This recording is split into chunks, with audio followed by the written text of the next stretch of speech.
Новый день, новые события. Вот я говорила, что закрывают улицу Ленина, Любинский проспект. Даже блоки поставили. И нас довезли. И вот она, улица, свободная от машин, от всякого движения. Хочу гуляй влево, хочу гуляй вправо, прямо, хоть куда. У тебя вся улица перед тобой. Ну и каждые выходные с пятницы вечером до воскресенья вечером закрыта, только пешеходная зона. Ну, классно с одной стороны. Вообще здорово. Так что и здесь проводят всякие разные мероприятия. Посмотрим, что нас сегодня ожидает. Буду держать в курсе. Вообще, честно, непривычно. Хочется как будто по тротуару походить, а тут у тебя дорога свободная. Ходи себе и ходи, гуляй себе и гуляй. Хотя все равно почему-то оглядываешься. И Степаныч на месте. Вот он. И камера на месте. Вот она. Алло. Привет. А напротив Степаныча, конечно же, Любочка. Рядом хороший гастробар. Это кафешка Гриша.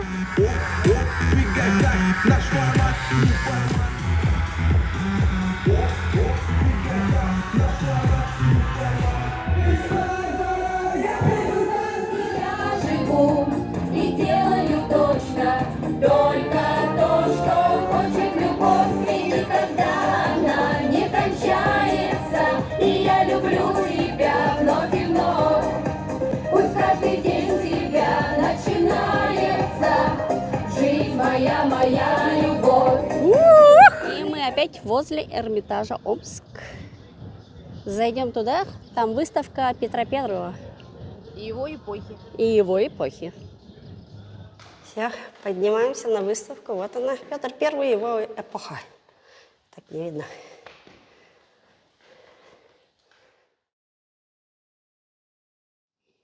Заходим.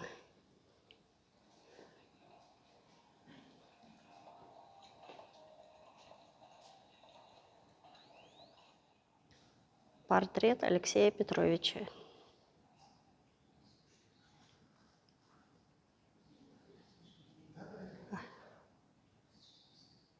Принцесса Брауншвейг.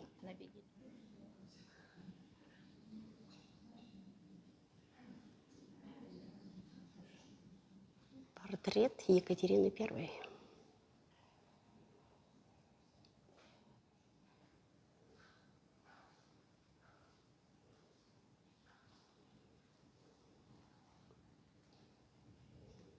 Это часы солнечные, маленькие часы солнечные, а это большой компас.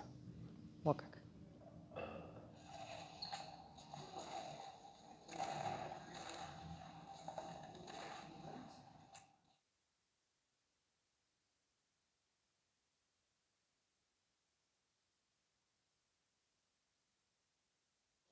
Идем в следующий зал.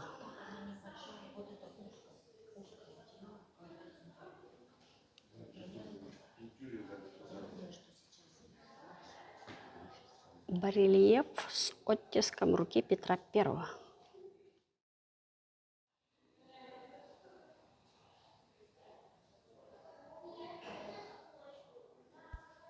А это верная собачка Петра в его рабочей комнате. Летний костюм Петра I. Он был больше 2 метров, а одежду носил 48 размера.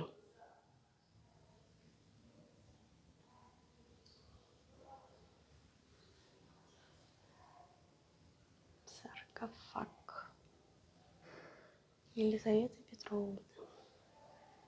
Екатерина I. Сам Петр I.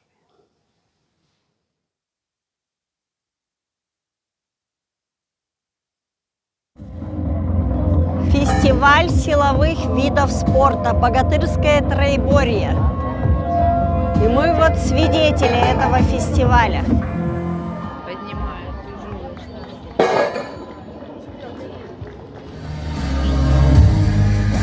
Напоминаю, 292,5 килограмма. Аккуратно. Подыши, еще есть время. Так, еще одна попытка. Друзья, поддержка каждому спортсмену очень важна. Видите, как работаете вы, уважаемые зрители. Именно для вас эти сумасшедшие веса поднимаются сегодня, в субботу, 21 июня, на Любинском пешеходном. 26, 27, 28, аплодисменты, 9. А вы хоть, чуть-чуть напряглись, сколько вам лет? 67 лет. Михаил, останьтесь. 9, 10, 11, 12, 13, 14, 15, 16, 17, 18, 19, 20, 21, 31 раз! Сегодня на Любинском не просто силачи, а люди, которые бьют мировые рекорды! Еще раз давайте подарим аплодисменты Сергею, красавчик! Гордость!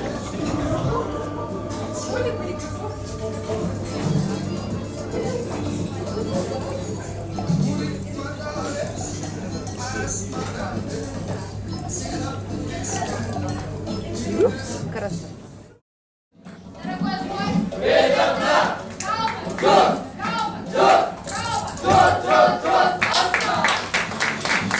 Видео смотреть. У меня шпарлер, там готовится масляный фритюринг для кухонного насоса, после чего, когда он уже готов, его нужно сдуть и свернуть. Рекомендую есть руками. Его, конечно, можно разрезать, но тогда вытечет сок. И это будет не так сочно. Чебурек с говядиной и сыром сулугуни. Рулет, который был в круглой форме когда-то, его взяли и убили. Все. И закрутили. Так, приплюснули, да. Хачапурчик такой маленький-маленький, по-аджарски. А вот это в сравнении. А это большой. Хотя это в миниатюре. А это оригинал. Жалко, не получилось включить камеру, когда происходил весь процесс. Повторим. Можно? Дорогие гости, в завершении хотел сказать вам нашу традиционную грузинскую поговорку, которую мы говорим всем нашим гостям в конце проведенного у нас времени. Она на грузинском звучит как «Стумрептан гатарыбули, дроды каргулат арит влеба», что переводится как «время, проведенное с гостями, в счет жизни не идет».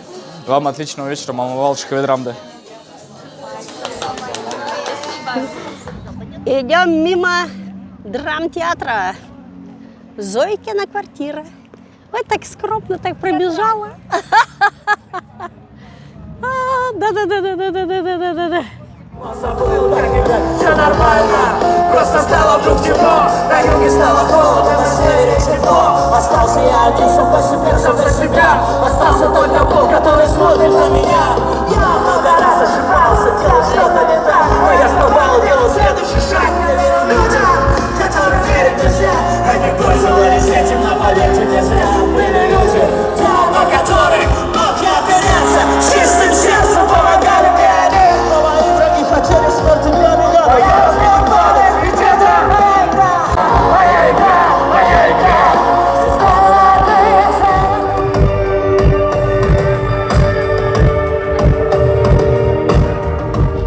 Птицы летают.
народу море.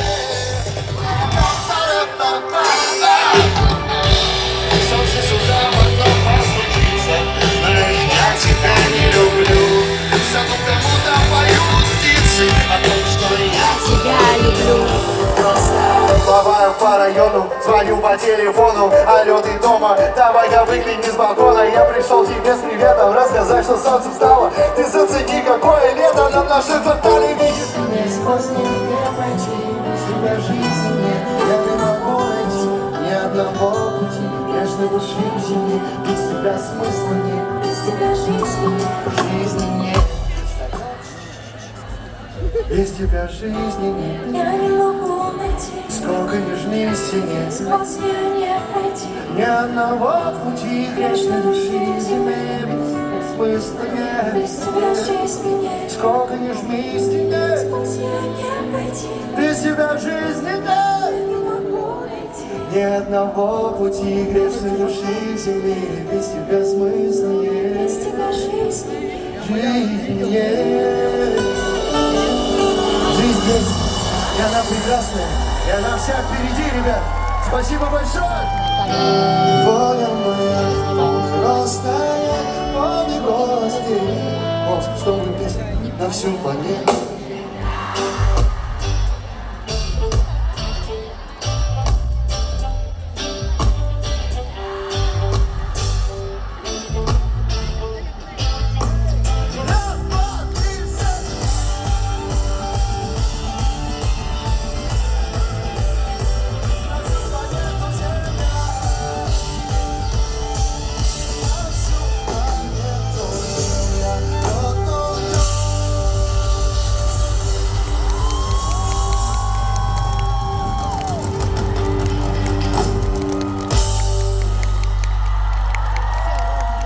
Если я не стою, ничего не стою, тому и быть. Нечего терять, не на кого менять, нечего забыть. Может, я не прав, ты туда зашел. Я люблю тебя, жизнь, я люблю тебя. И это хорошо, все, кто знает собой. Это хорошо. Спасибо, ребят, с вами была группа Пицца. Меня зовут Сергей Петрашев.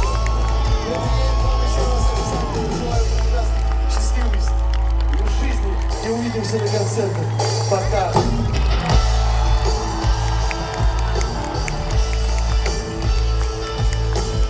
Своих ценностей, я предлагаю с вами продолжить эту традицию.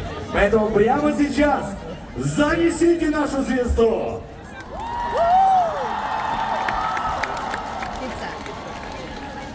Я предлагаю тебе прикоснуться к ней и сказать те самые пожелания. Счастливы, в конце концов. Радуйтесь и всегда улыбайтесь, ребят. Обожаю вас. Увидимся. Ну и в качестве ярких воспоминаний, пожалуйста, фото «Пицца».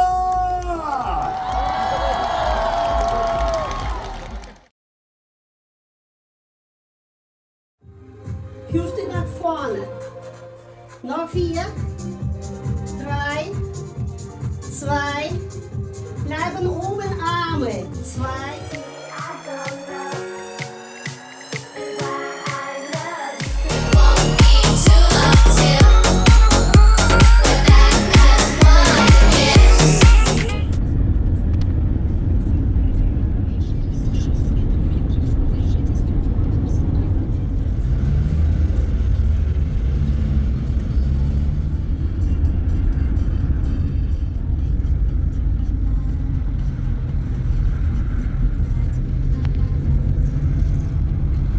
Вот он вход.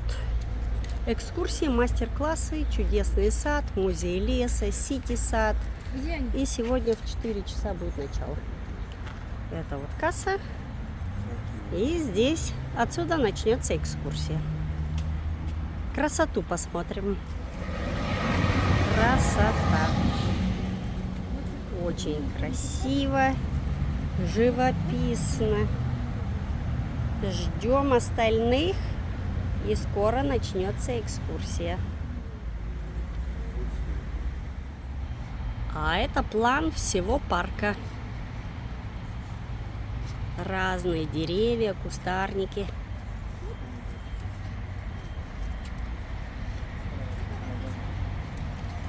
Вот здесь мы. Вот тут возле кассы. А вот наша компашка прибыла. году приняли решение создать опытную площадку для выращивания посадочного материала, для адаптации привозных видов деревьев и кустарников. Ну и, конечно же, красоты после войны хотелось тоже, годы тяжелые послевоенные. И буквально... Вам спасибо, приходите еще. Не только разводили, да, растения, то есть высаживали саженцы для того, чтобы переносить их в город планомерно, но и проводили серьезную научную работу, то есть селекционную. Выводили сорта, которые бы изначально были пригодны для нашего вот такого непростого климата. Ну, посади у нас банан на улицу города, да, толку ноль. А посади, допустим, какой-то сорт ели, который выдерживает морозы, да, либо какой-то интересной березы, это будет очень кстати. И давайте же разберем, какие растения у нас изначально здесь росли и какие в культуре появились. После 4-го года Саратовской области. И там же он закончил сельхозтехнику. Но впоследствии поехал учиться в Москву на экономический факультет. К сожалению, война Великой Отечественной внесла свои коррективы, и пришлось уехать в Сибирь, потому что его депортировали из-за вот этой вот его немецкой фамилии. Не помогло даже отчество Иванович, к сожалению. И когда он попал на Урал, работа была непосильная, работа была адская. Представляете себе, дробить камень, рыть котлованы. Многие люди погибли, просто не выдержав элементарно условий существования. Есть было нечего. И тогда он уже с лагерным руководством договаривался, что когда картошку, допустим, да, хранили, вот уже не выбрасывали, правда, их начищали и ели. Тогда же картошку начали выращивать глазками. И этот же опыт повторился, когда его перевели на работы уже полевые в Омскую область. Вот они, леса. Потрогайте листочки. Знакомы ли вам вот эти деревья? Да? С большой буквы деревья. На что похоже? Ну, березка же это карликовая. Березка, конечно. Это взрослые деревья, березки карликовые. И теперь давайте сравним с вот этими колоссами, с огромными бальзамическими тополями. Растения сортовые. И это у нас мужчины. То есть все мужчины не пушат. Да, у них очень ярко выраженная индивидуальность. Вот, допустим, если от голубоцветной ели взять елочки. семена, то процентов 10-15 всего будут прямо вот голубыми, как мама, да? Остальные будут сизыми, зелеными. Ну, то есть сортовые признаки все-таки расщепляют. Интересно. Опыты прививали, переопыляли, там что только не делали, но в итоге получили сорта еле голубоцветные, уже поддерживающие сортовые признаки.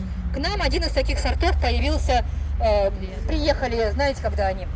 Начало 60-х годов. И он потратил на выведение нового сорта 12 долгих лет, представляете, 12 лет. И когда уже сорт состоялся, естественно, надо было его показать миру. В 1989 году его повезли на конференцию растениеводов в Германию. И это был фурор. Получил гран-при, то есть высшая награда. Вот те самые голубые елочки, которые растут от торгового центра, законодательного собрания, в других замечательных местах нашего города, это как раз гензенский сорт. Конфетами барбарисками. Вы к нам? Знаете, они пахнут, подойти и понюхать, убедиться, что пахнет, отличается от ягоды запах, ну разительно. То есть пахнет почему-то рыбой. Груша пахнет рыбой. Да, цветы. Пахнет рыбой. Цветки. Цветки, да, цветы рыбой пахнут. А цветки отличаются очень сильно от яблоневых. Плоды чем-то похожи на красную смородину, крупную красную смородину, и вкусом они чем-то отдаленно ее напоминают. Но похоже эта ягода облепиху. терпкая. И витамина С в ней в несколько раз больше, чем в той самой красной смородине. На родине, в Америке, называют ее кроличья ягода, буйволовая ягода, потому что из нее очень активно готовили раньше соусы к мясу. Знаете, если Вот он какой лох. Где-то видела. А когда, вы знаете, у них не просто сладко пахнет цветы, но они прямо вот парфюмом каким-то, вот тонким-тонким, головокружительным абсолютно. Вот он, цветение лоха. То есть, если где-то увидите, наслаждайтесь. Строительство Венеции, Петербурга, Амстердама. Основа это сваи. Сваи забивали, брали стволы мощные, сильные, привезенные, не изменять память, из Пермской губернии, и на них уже ставили строения. До сих пор стоят, как помните, да? И когда у нас строили даже в деревнях, допустим, колодцы, бани, дома жилые, то старались выбрать именно этот материал, потому что он вечный. Потому что побеги ее оголившиеся действительно напоминают своей формой и видом змеек. Какая И особая. когда, если бы, допустим, вот вытянуть ветвь, да, если бы она могла распрямить их параллельно земле, да, разбросать, вот кто пришел, посмотрите, рыжий. Да. То это дерево было бы диаметром до 8 метров. То есть каждая ветвь может быть 3,5 метра в длину. И 4 даже. Ой, аккуратно. Они когда сердятся, когда пустую руку подают, могут укусить. Могут. Идеально, как по линеечке ровная, правда? Это пихта сибирская. Она растет в глухой сибирской тайге. Ее главная задача как можно быстрее достичь верхних ярусов, чтобы не замешкаться дорогой, не отклоняясь на ненужные эти вправо-влево. Зачем? Потому что если будешь отвлекаться, кто-нибудь займет твое законное место и долгую счастливую жизнь проживешь уже не ты, а кто-то другой. Пихта сибирская. Смотрите, интересно. Сколько, видите, здесь деревьев? Одно, да? А теперь, если сбоку посмотреть, их тут несколько. Их стоит 5 штук. Они растут ровно. Вот такая пихта. Кто там смотрит? Ну и потрогайте хвоиночки, кто не получилось, это самая шаровидная, которой мы сейчас любуемся. То есть самостригущаяся она более-менее поддерживает форму кроны, Ива. а та поддерживает форму кроны идеально. Просто идеальный шар. Высокая. Несколько штучек. А я только эти 10. И стволов несколько, это сестренки в одной лунке сидят. Будете знать, это не вы. Бабочка сидит. Сосна. И это сосна кедровая. Сосна. Иногда ее называют в народе сибирский кедр. Те самые шишки, которые мы любим употреблять, да осенью лакомятся ими, и для лечения используются, и вообще она очень полезная. На самом деле шишки сосновые, не кедровые. Розовые, стоит потом трогать. становятся зелеными, а осенью они снова розовые. Знаете, какая красота? Это стоит трогать. Ты какой красавец. Ну, это какая-то разновидность дуба, видите? Ага. Слушайте, изучите. Слышно? Я пришла сюда.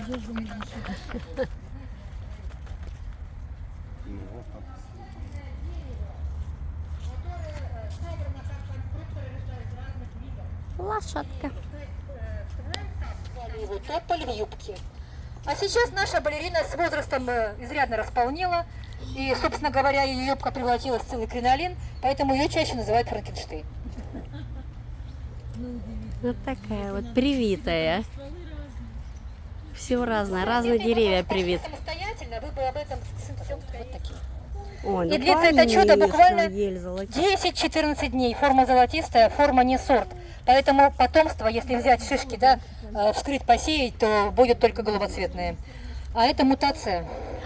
Герберт Иванович находил побеги золотисто-желтые на своих же голубоцветных, срезал, прививал. В итоге получилось 2 дерева. И, к сожалению, одно уехало в Германию, следы его потеряны, а вот это дерево, ну, яблочко, вот хорошо, когда молодец. Яблочко поела. Интерактивное, поэтому мероприятие, поэтому все надо щупать, нюхать. Конечно. Верно. Что это? Верно. Пробковое дерево. Пробковое. Это амурское пробковое дерево. Пробочка. Амурское пробковое дерево и женские экземпляры обладают еще вот такими вот плодами. Посмотрите, черные, Пробковое глянцевые, дерево. созревающие в сентябре.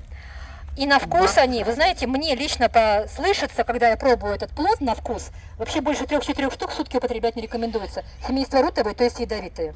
Но обладают лекарственными свойствами.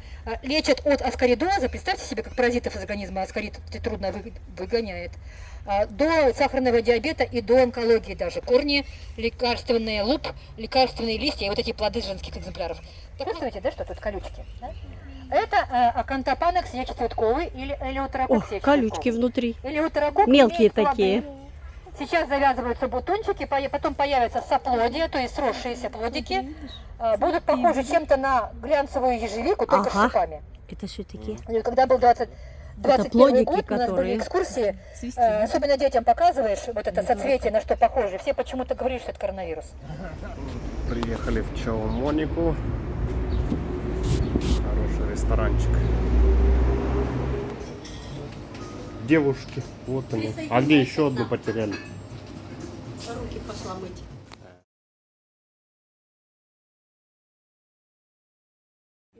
Так, аккуратно, так снизу вверх. Знаешь, так, прям как это. Да-да-да. Будете кто? Нет. Там с рыбой? Гастро и буфет. Два поэта называется. А почему? С одной стороны улица Маяковского. Здесь барельеф Маяковскому. А с другой стороны та-да-дам, улица Пушкина. И поэтому здесь барельеф Пушкину. Хорошая идея, правда? И вкусно. День молодежи начинается с пятницы и заканчивается воскресеньем. Кто сказал, что это должен быть один день? И еще одна арочка. Денис пришел, Денис, аплодисменты! Мы тебя ждали, ты выиграл! Всякие разные интерактивные площадки. А здесь рисуют.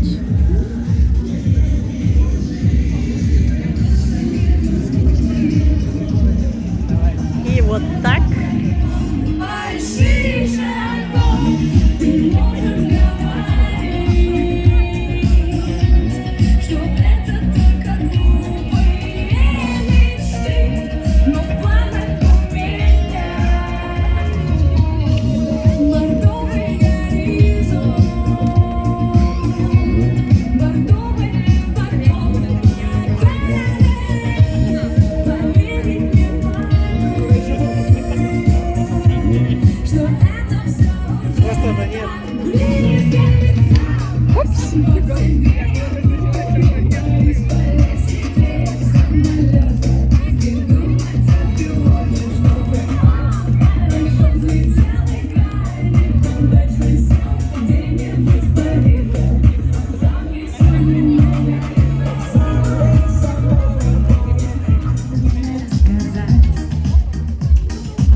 Продолжение следует.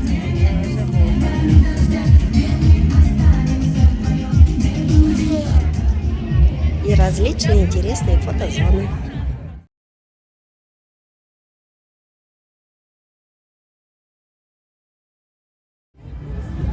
Музей имени Врубеля.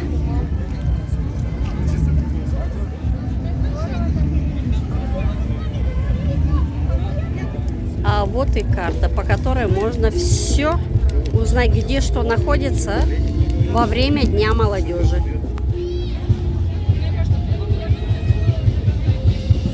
И вот так.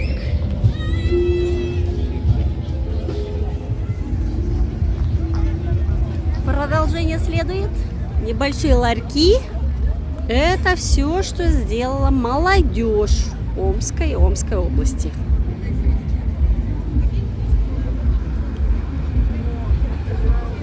Ну и еще одна арочка.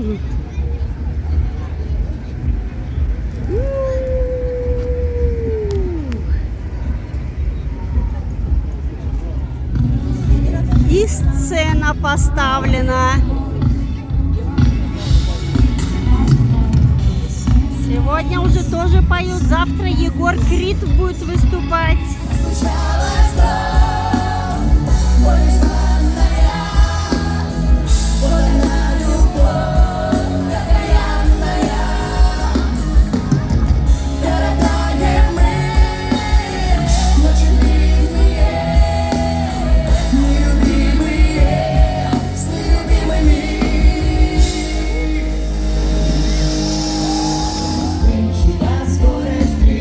Моя любовь к тебе навечно даст.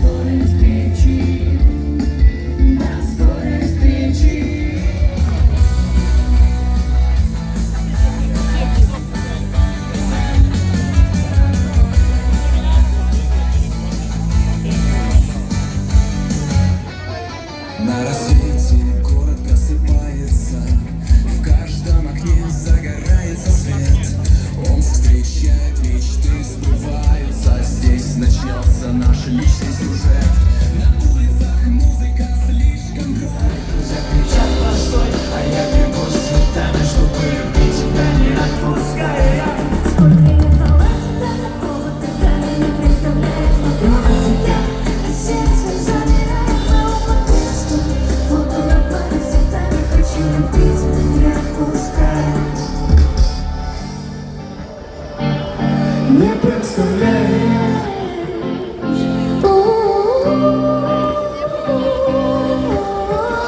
Не отпускай. Спасибо большое. Прячешь под ресницами синие глаза, которые полюбил наивный простой пацан. Ты лишь только посмотрел, ничего не сказав. В моей жизни уже бац, и белая полоса. Ой-ой-ой-ой, я влюблен, мир головой. Мама, встречай гостей, я не носа. Но сейчас твое время шло, а я хочу всей душой. Ой-ой-ой-ой.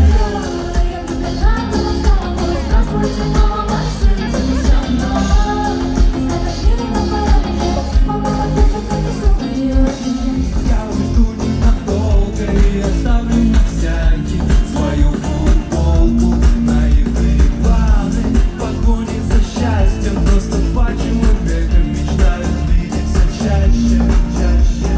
Спросишь, как мои дела, хотя мы уже год как не виделись. С тобой давно на разных берегах, я помню, как тогда ты обиделась. Я зачем-то напишу на твои дела. Я даже не знаю, скучаешь ли. Сообщение с пометкой прочитано. И ты что-то в ответ не печатаешь. О, как твои дела?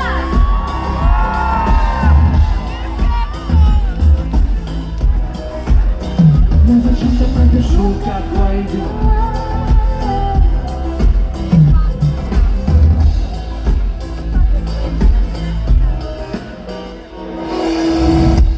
Класс.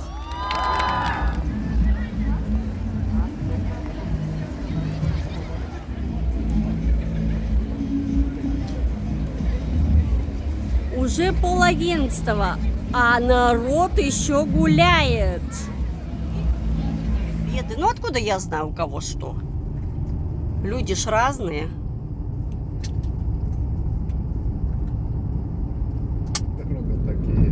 Совсем темно. Ир, повыше. И зарево. Над перилами, чтобы только эту снять. Кто тебе открыть? Ну я ж высоко купила. Сегодня у нас театральная программа. На галерке. Не, в галерке. Я забыла, как называется спектакль. Смотрим джентльмена.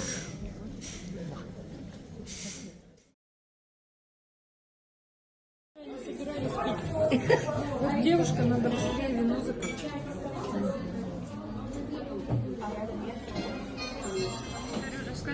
Конечно. Она же снимает и блог выкладывает. Они из вас все выжгут. Ну, смотрите, это блюдо было придумано грузинскими моряками и их женами. Давным-давно, когда грузины ходили в поход, их жены очень долго ждали, потому что были всякие ситуации на море. И в честь этого жены, всегда, когда их встречали, они пекли это аджарули. Сама форма говорит сама за себя в виде лодочки, а желток в центре аджарули, оно символизирует солнце. Как знак того, что мы ждем и вас, и моряков. Стойте. Ой, это там такая проблема вообще. Юля, рассказывай. А что рассказывать-то, Давид? И вот так вот. Ну что, за воздух хватились? Все, и ножичком нарезать. Желательно на 10 частей. Можно начать мужчина. Некоторые даже ждут его с 15:00.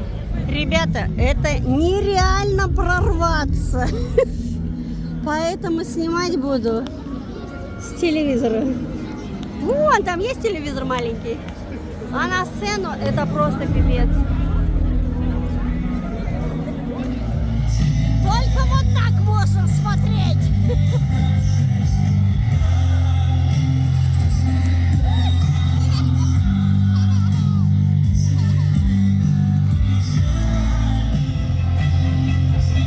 Мы оттуда сбежали.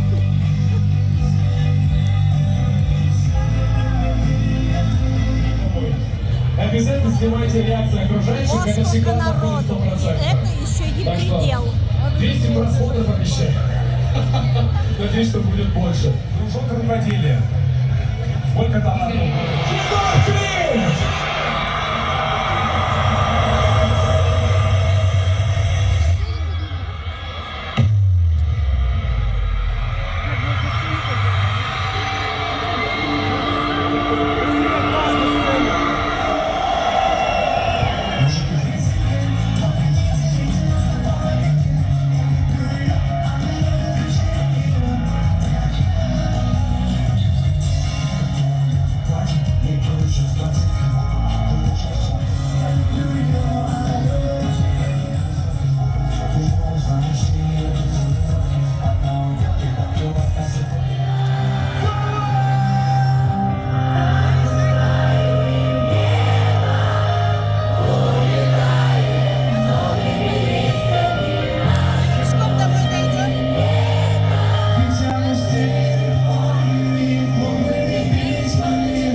Tonight I'm moving.